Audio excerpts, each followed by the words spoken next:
பௌர்ணமி மகாலட்சுமி பூஜை. பௌர்ணமின்றது மிகவும் சிறப்பு வாய்ந்த ஒன்றா திகழ்கிறது. ஒவ்வொரு மாதத்தில் வரக்கூடிய பௌர்ணமிக்கும் ஒவ்வொரு விதமான சிறப்பு இருக்கும்.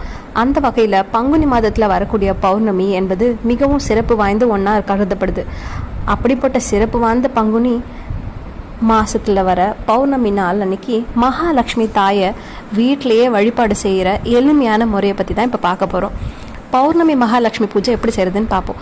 சந்திர பகவானுக்கும் மகாலட்சுமி தாயாரும் உடன் பிறந்தவர்கள் அப்படின்னு சொல்லிட்டு புராண கதையில் சொல்கிறாங்க.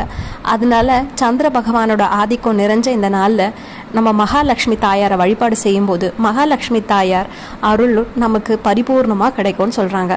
அதன் மூலம் செல்வ செழிப்பு அதிகரிக்கும் அப்படின்னு சொல்கிறாங்க. அதனால தான் வட மாநிலத்தை சேர்ந்தவங்க எல்லாரும் அமாவாசை, பௌர்ணமி இந்த மாதிரியான நாள்லலாம் மகாலட்சுமி தாயாரை வழிபாடு செய்கிறாங்க. அந்த வகையில் பங்குனி பௌர்ணமி நாள் அன்னைக்கு செய்ய வேண்டிய ஒரு வழிபாட்டு முறையை பற்றி தான் இப்போ பார்க்க போகிறோம். இந்த மகாலட்சுமி பூஜை ஏப்ரல் மாதம் 12ஆம் தேதி, அதாவது இன்னைக்கு காலையிலேருந்து மாலையில் வர ராகு காலம், யமகண்ட நேரம் தவிர்த்து மீதி இருக்கக்கூடிய எந்த நேரத்தில் வேணாலும் தாராளமாக நீங்கள் செய்யலாம். இதுக்கு நம்முடைய வீட்டில் ஒரு தாம்பாள தட்டில் எடுத்துக்கோங்க. அதில் பச்சரிசி போட்டு நல்லா பரப்பிக்கோங்க. 3 சுத்தமான அகல் விளக்கை எடுத்து அதற்கு மஞ்சள் குங்குமம் வச்சுக்கோங்க. இந்த அகல் விளக்குகள் தாம்பாள தட்டில் மேலே தான் இருக்கணும், பச்சரிசியோட மேலே.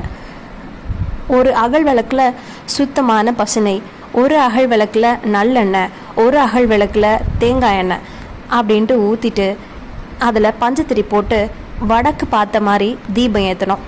பிறகு இந்த தீபத்துக்கு முன்பாக ஏதாவது ஒரு இனிப்பு பொருளை நெய்வேத்தியமாக வச்சுட்டு வாசனை மிகுந்த மலர்களை பயன்படுத்தி மகாலட்சுமி தாயாரோட மந்திரத்தை கூறி அர்ச்சனை செய்யணும்.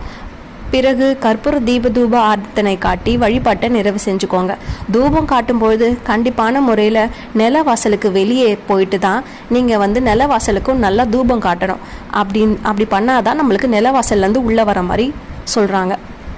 இப்படி இந்த மந்திரத்தை கூறி நம்ம அர்ச்சனை செய்கிறது மூலமாக மகாலட்சுமி தாயார் மனம் மகிழ்ச்சி நம்மளோட வீட்டுக்கு சகல செல்வத்தையும் அருள்வாங்கன்றது குறிப்பிடத்தக்கது. மந்திரம் என்ன அப்படின்னு பார்த்தீங்கன்னா, ஓம் ஸ்ரீம் மகாலட்சுமி தாயே எழுந்தருள்க. அவ்வளோதாங்க. நீங்களும் செஞ்சு பாருங்கள். முழு மனசோட மகாலட்சுமி தாயாரை நினச்சி இந்த எளிமையான பூஜையை நீங்கள் இன்றைக்கி செஞ்சு பார்த்துட்டு நல்லதே நடக்கும்.